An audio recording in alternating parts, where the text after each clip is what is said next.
Hey everyone, welcome to biology eighties. आज की video में मैं आप सभी को समझाने वाली हूं the process of DNA replication. DNA replication क्या होती है? It is the process of producing two identical copies of DNA from the original DNA molecule. एक पेरेंटल डीएनए मॉलिक्यूल होता है जो कि डिवाइड करता है और प्रोड्यूस करता है टू न्यू डीएनए मॉलिक्यूल्स जो कि आपस में एकदम सेम दिखते हैं। इस प्रोसेस को हम बोलते हैं डीएनए रेप्लिकेशन। इससे पहले जो जेनेटिक्स की वीडियो मैंने अपलोड करी थी उसमें मैंने आप सभी को मेसेल्सल एंड स्टैल एक्सपेरिमेंट पढ़ाया था बेटा। मेसेल्सल और स्टैल ने 1958 में ये प्रूव किया था कि जो ये डीएनए रेप्लिकेशन की प्रोसेस होती है वो सेमी कंजर्वेटिव तरीके से होती है। Semi conservative nature of DNA replication कहता है कि एक डीएनए मॉलिक्यूल है, ये डीएनए मॉलिक्यूल रेप्लिकेशन के टाइम पर सेपरेट हो जाता है, इससे दोनों स्ट्रैंड्स सेपरेट हो जाते हैं और इन दोनों सेपरेटेड स्ट्रैंड से दो न्यू स्ट्रैंड आकर जुड़ जाते हैं and this leads to the formation of two new DNA molecules. The semi-conservative nature of DNA replication says that after the process of replication, each DNA molecule consists of one parental strand and one newly synthesized strand. Semi conservative nature of DNA replication के according जो दो new DNA molecules form होते हैं उनमें से एक DNA strand, दोनों molecules के पास एक डीएनए स्ट्रैंड अपने पेरेंट की तरह होता है और एक न्यू डीएनए स्ट्रैंड होता है। अब क्योंकि जो ये नई जनरेशन फॉर्म हुई है इनके पास सिर्फ और सिर्फ एक strand out of the two strands, सिर्फ और सिर्फ एक स्ट्रैंड अपने पेरेंट की तरह है। That is why this is known as semi conservative, क्योंकि यहाँ पर पेरेंट का डीएनए पूरी तरीके से नेक्स्ट जनरेशन में कंजर्व नहीं हो पाया, सिर्फ हाफ कंजर्व हो पाया, सिर्फ एक स्ट्रैंड पेरेंट की तरह बन पाया, दूसरा नया स्ट्रैंड बना। तो हम यही जानने वाले हैं कि कैसे डीएनए के दोनों स्ट्रैंड सेपरेट होते हैं, कैसे आकर उनसे नए स्ट्रैंड जुड़ते हैं। यही प्रोसेस डीएनए रेप्लिकेशन होती है जिससे कि मैं आज आपको बताने वाली हूँ।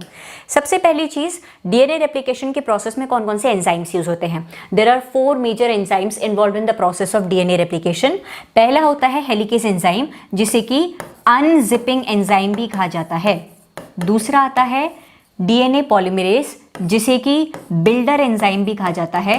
तीसरा एंजाइम आता है आरएनए प्राइमेज और चौथा एंजाइम आता है लाइगेज जिसे कि ग्लोइंग एंजाइम भी कहा जाता है। ठीक है, तो ये 4 मेजर एंजाइम्स होते हैं डीएनए रेप्लिकेशन के, helicase, DNA polymerase, RNA primase और लाइगेज। इनका क्या रोल है मैं आपको अब बताती हूँ। क्या होता है, ये हमारा डीएनए स्ट्रैंड है। आपको पता होगा डीएनए की स्ट्रैंड्स की एंटी पैरेलल पोलैरिटी होती है।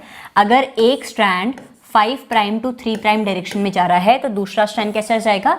3 प्राइम टू 5 प्राइम डायरेक्शन में जाएगा। और डीएनए के दोनों स्ट्रैंड्स किससे जुड़े हुए होते हैं? हाइड्रोजन बॉन्ड से जुड़े होते हैं। ये चीज आपको पता होगी।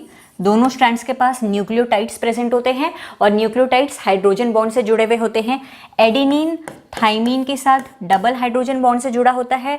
ग्वानिन साइटोसिन के साथ ट्रिपल हाइड्रोजन बॉन्ड से जुड़ा होता है। ठीक है, ये बेसिक स्ट्रक्चर है डीएनए का। एंटी पैरेलल पोलैरिटी होती है, न्यूक्लियोटाइड्स प्रेजेंट होते हैं, एडेनिन और थाइमीन के बीच डबल हाइड्रोजन बॉन्ड होते हैं, ग्वानिन और साइटोसिन के बीच ट्रिपल हाइड्रोजन बॉन्ड होते हैं। अब डीएनए रेप्लिकेशन की प्रोसेस का पहला स्टेप कहता है recognition of origin of replication. क्या चीज होती है ये आपका डबल स्ट्रैंडेड डीएनए मॉलिक्यूल है बेटा। इस डबल स्ट्रैंडेड डीएनए मॉलिक्यूल में एक रीजन होता है जहां पर एडेनिन थाइमीन वाला सीक्वेंस प्रेजेंट होता है। आपको पता है एडेनिन और थाइमीन डबल बॉन्ड से जुड़े हुए होते हैं। अब कहीं पर किसी जगह पर एडेनिन थाइमीन वाला सीक्वेंस प्रेजेंट है, ए टी से डबल बॉन्ड से जुड़ा है, टी ए से डबल बॉन्ड से जुड़ा है। ठीक है, ऐसा टाइप का सीक्वेंस जहां पर प्रेजेंट होगा this is known as origin of replication. तो क्या होता है, हमें डीएनए रेप्लिकेशन के पहले स्टेप में क्या करना है? डीएनए के दोनों स्ट्रैंड्स को सेपरेट करना है। दोनों स्ट्रैंड्स को सेपरेट करना वहां पर पॉसिबल हो पाएगा जहां पर कम बॉन्ड्स प्रेजेंट हो। एडेनिन और थाइमीन में सिर्फ 2 बॉन्ड प्रेजेंट होते हैं, ग्वानिन और साइटोसिन में 3 बॉन्ड प्रेजेंट होते हैं। तो ऑब्वियस ही बात है ग्वानिन और साइटोसिन का जो जोड़ है वो ज्यादा स्ट्रॉन्ग है। इसीलिए क्या होता है कि हम लोग ऐसा रीजन ढूंढते हैं जहां पर एडेनिन थाइमीन वाला सीक्वेंस प्रेजेंट हो और इस रीजन को बेटा बोलते हैं ओरिजिन ऑफ रेप्लिकेशन, ORI।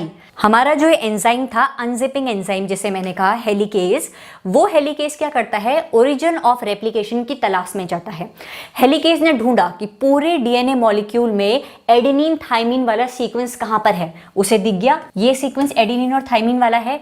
यहां पर हेलिकेज एंजाइम जाता है और यहां से दोनों स्ट्रैंड के बीच में जो ये हाइड्रोजन बॉन्ड है इसको तोड़ने लग जाता है। पहला स्टेप होता है recognition of origin of replication. Helicase enzyme ने ओरिजिन ऑफ रेप्लिकेशन को ढूंढा, जैसे ही उसे ये पॉइंट दिखा उसने यहाँ पे से हाइड्रोजन बॉन्ड को ब्रेक करना शुरू किया और इसकी वजह से क्या हुआ, एक वाई शेप का स्ट्रक्चर बन गया। हाइड्रोजन बॉन्ड के टूटने की वजह से क्या हुआ, दोनों स्ट्रैंड सेपरेट हो गए और एक वाई शेप का स्ट्रक्चर बन गया which is known as replication fork. तो सबसे पहले स्टेप में क्या हुआ, हेलिकेज एंजाइम ने ओरिजिन ऑफ रेप्लिकेशन को पहचाना। जैसे ही उसे ओरिजिन ऑफ रेप्लिकेशन मिला उसने क्या किया, हाइड्रोजन बॉन्ड्स तोड़ने शुरू करे, जिसकी वजह से डीएनए का स्ट्रैंड धीरे धीरे खुलने लग गया है। ध्यान रखिएगा, हेलिकेज एंजाइम एक बार में ही पूरे डीएनए मॉलिक्यूल को अनवाइंड नहीं कर सकता है, क्योंकि इसके लिए बहुत सारी एनर्जी चाहिए होगी। तो हेलिकेज एंजाइम धीरे धीरे क्या करता है, हाइड्रोजन बॉन्ड ब्रेक करने शुरू करता है। पहले उसने इतने पार्ट के हाइड्रोजन बॉन्ड तोड़े, यहाँ पे रेप्लिकेशन फॉर्क बना, फिर धीरे धीरे यहाँ के हाइड्रोजन बॉन्ड तोड़ेगा, फिर धीरे धीरे यहाँ के तोड़ेगा और धीरे धीरे करके हमारा स्ट्रैंड पूरा सेपरेट हो जाएगा। ठीक है, तो पहले स्टेप में ओरिजिन ऑफ रेप्लिकेशन को पहचानते ही हेलिकेज एंजाइम ने हाइड्रोजन बॉन्ड तोड़ने शुरू करे और हमारा डीएनए मॉलिक्यूल अब खुलना शुरू हो गया है। देखो इतना पार्ट खुल गया है, इतना अभी भी जुड़ा हुआ है, यहाँ पर हेलिकेज अभी भी काम करेगा। तो इतना जो वाई शेप का स्ट्रक्चर होता है इसे हम कहते हैं रेप्लिकेशन फॉर्क। पहला स्टेप हमारा हो गया है unwinding of DNA molecule, unzipping of DNA molecule. DNA molecule को खोलने का काम कौन कर रहा है, दोनों स्ट्रैंड को अलग करने का काम कौन कर रहा है, हेलिकेज एंजाइम कर रहा है। That is why it is known as unzipping enzyme. अब हमने पढ़ा था, मैंने आपको बताया कि डीएनए के दोनों स्ट्रैंड सेपरेट होते हैं, सेपरेट हो गए। अब इन सेपरेटेड स्ट्रैंड से न्यू डीएनए स्ट्रैंड आकर जुड़ता है। इस न्यू डीएनए स्ट्रैंड को कौन बनाता है, डीएनए पॉलीमरेज एंजाइम बनाता है। That is why DNA polymerase enzyme is known as builder enzyme. तो अभी तक क्या हुआ, हमारे हेलिकेज एंजाइम ने ओरिजिन ऑफ रेप्लिकेशन को पहचाना। जैसे ही उसे ओरिजिन ऑफ रेप्लिकेशन पॉइंट दिखा उसको पता चल गया कि मुझे यहाँ पे से हाइड्रोजन बॉन्ड ब्रेक करना शुरू करना है और यहाँ पर से मुझे डीएनए को ओपन करना शुरू करना है। हेलिकेज एंजाइम ने क्या किया, यहाँ पर से हाइड्रोजन बॉन्ड ब्रेक करने शुरू करे और आपका डीएनए का स्ट्रैंड इतने पार्ट में खुल चुका है। तो कुछ इस तरीके से इतना पोर्शन खुल चुका है डीएनए का। अब नेक्स्ट स्टेप में क्या होता है बेटा, जो डीएनए पॉलीमरेज है उसको नए स्ट्रैंड सिंथेसाइज करने हैं। इन पुराने दो स्ट्रैंड से अगर दो नए स्ट्रैंड जुड़ेंगे ताकि दो नए डीएनए मॉलिक्यूल्स प्रोड्यूस हो सके। अब क्या होता है, डीएनए पॉलीमरेज आता है। अब डीएनए पॉलीमरेज एंजाइम की दो कंडीशन होती है। पहली कंडीशन ये होती है कि वो कहता है कि मैं सिर्फ और सिर्फ सिंगल स्ट्रैंड पर काम करूंगा। तो हम कहते हैं ठीक है, हमारे पास दो सिंगल स्ट्रैंड प्रेजेंट है, एक ये है एक ये है, तो इसके ऊपर नया स्ट्रैंड बनाना शुरू कर दे। वो कहता है ठीक है। उसकी दूसरी कंडीशन है कि मैं जो नया स्ट्रैंड बनाऊंगा उसकी पोलैरिटी 5 प्राइम टू 3 प्राइम होनी चाहिए। यानी कि डीएनए पॉलीमरेज जिस पुराने डीएनए स्ट्रैंड पर काम करने की सोच रहा है वो खुद 3 प्राइम टू 5 प्राइम पोलैरिटी का होना चाहिए। जब पुराना strand 3 prime to 5 prime polarity का होगा तभी जाके तो नया strand 5 prime to 3 prime polarity का होगा। आपको पता है डीएनए के दोनों स्ट्रैंड्स की एंटी पैरेलल पोलैरिटी होती है। डीएनए पॉलीमरेज की कंडीशन है भाई कि जो स्ट्रैंड मैं बनाऊंगा उसकी डायरेक्शन होगी 5 प्राइम टू 3 प्राइम।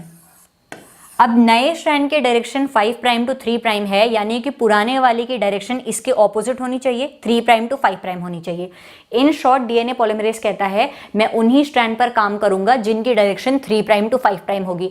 हम कह रहे हैं ठीक है भाई, हमारे पास सिंगल स्ट्रैंड भी प्रेजेंट है, तेरी पहली कंडीशन भी फुलफिल हो गई। हमारे पास 3 प्राइम टू 5 प्राइम वाला स्ट्रैंड भी प्रेजेंट है, तेरी दूसरी कंडीशन भी फुलफिल हो गई। आजा अब प्लीज नया स्ट्रैंड बना दे। वो कहता है ठीक है मैं आ रहा हूं। वो आ तो गया, पर वो कह रहा है पर मैं कहाँ से बनाऊं, मुझे समझ नहीं आ रहा है, मुझे रास्ता दिखाओ, मुझे समझ नहीं आ रहा है अभी भी मैं कहाँ से डीएनए स्ट्रैंड बनाना शुरू करूं।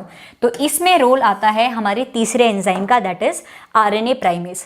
यहाँ पर मैंने आपको बताया था तीसरा इंपॉर्टेंट एंजाइम कौन है, आरएनए प्राइमेज। आरएनए प्राइमेज क्या करता है, यहाँ पर एक छोटा सा आरएनए का सेगमेंट अटैच कर लेता है। RNA primase is a enzyme जो कि एक छोटे आरएनए सेगमेंट को हमारे डीएनए के स्ट्रैंड से जोड़ देता है।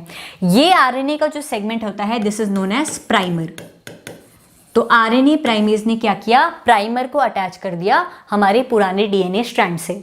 अब यहाँ पर डीएनए पॉलीमरेज देखता है अच्छा ये प्राइमर है, ये प्राइमर डीएनए पॉलीमरेज के लिए एक सिग्नल का काम करता है कि भाई सुन यहां से तुझे नया स्ट्रैंड बनाना शुरू करना है। डीएनए पॉलीमरेज कहता है अच्छा प्राइमर भैया मैं आ रहा हूं, नया स्ट्रैंड बनाता हूं। प्राइमर उसे मिल गया, उसने कहा चलो मैं डीएनए का नया स्ट्रैंड बनाना शुरू कर रहा हूं, और वो नया स्ट्रैंड बनाना शुरू करता है। हमारे डीएनए पॉलीमरेज ने न्यूक्लियोटाइड ऐड करने शुरू करे, हमारे नए स्ट्रैंड को बनाना शुरू कर दिया।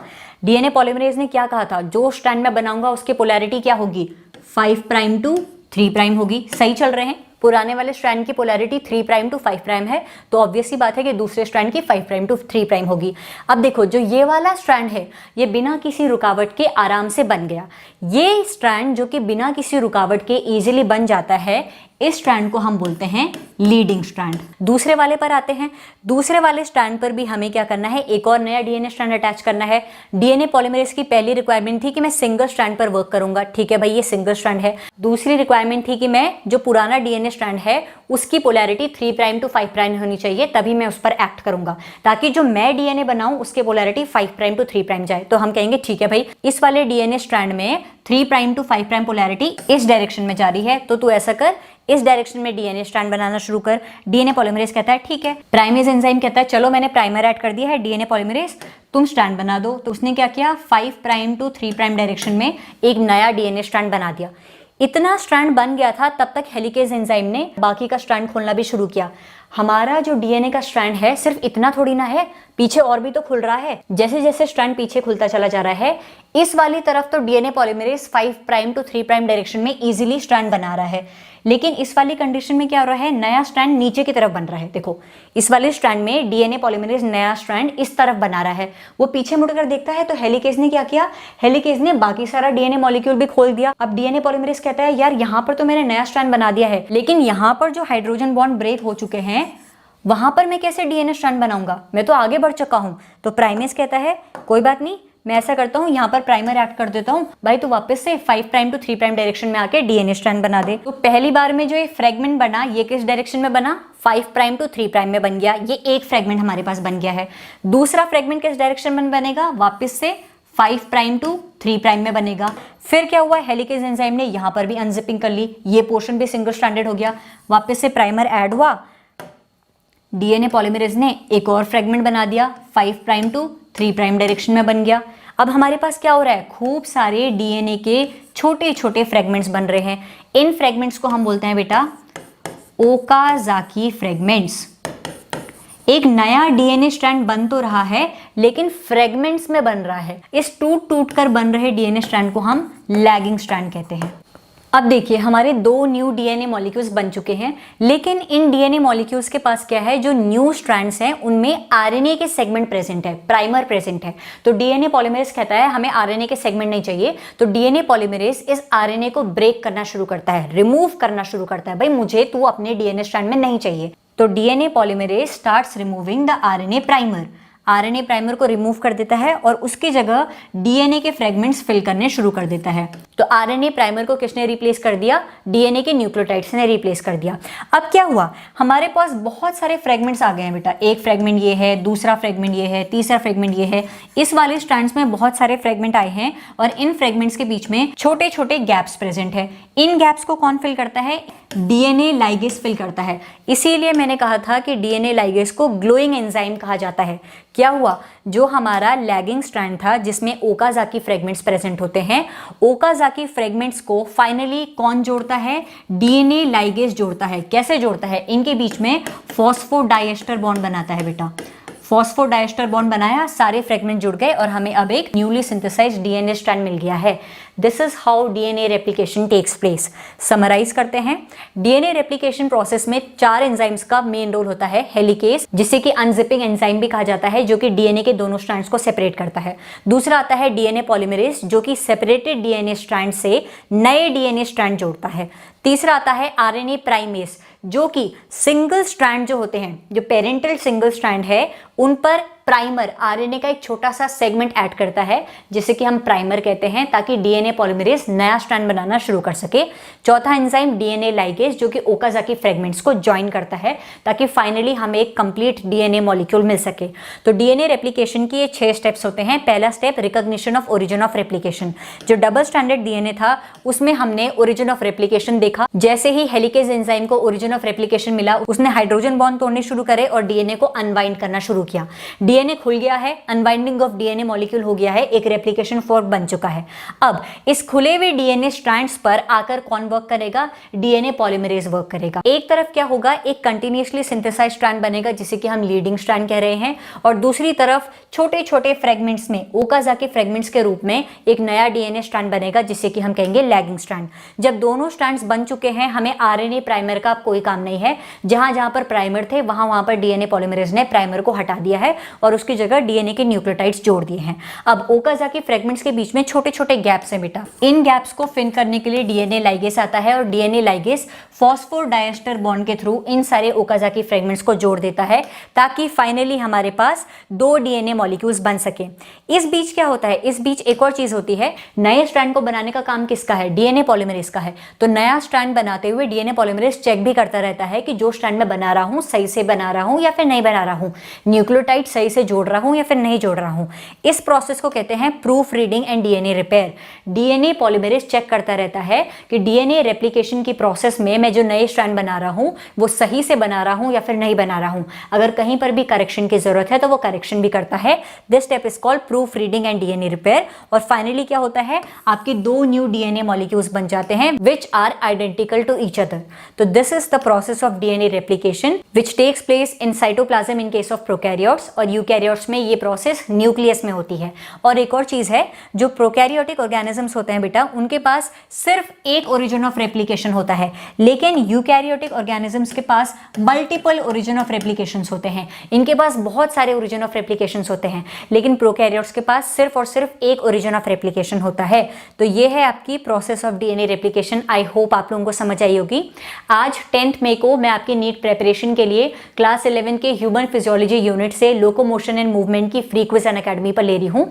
रात को 9 बजे मेरी क्विज स्टार्ट होने वाली है, प्लीज उसमें मुझे जरूर ज्वाइन करिएगा। एकदम फ्री क्विज है। लोकोमोशन एंड मूवमेंट चैप्टर से जितने भी मोस्ट इंपॉर्टेंट क्वेश्चंस हैं, फ्रीक्वेंटली आस्क्ड क्वेश्चंस हैं, प्रीवियस 20 ईयर क्वेश्चंस हैं, बहुत सारे ऐसे क्वेश्चंस मैं इंक्लूड करूंगी। फ्री में 1 घंटे की क्विज होने वाली है। इस क्विज का एनरोलमेंट लिंक इस वीडियो के डिस्क्रिप्शन में है, ठीक है। अगर आप लोगों को ये वीडियो पसंद आई, if you like this video, make sure you hit the like button and subscribe to my channel for the upcoming videos. Thank you so much for watching this video.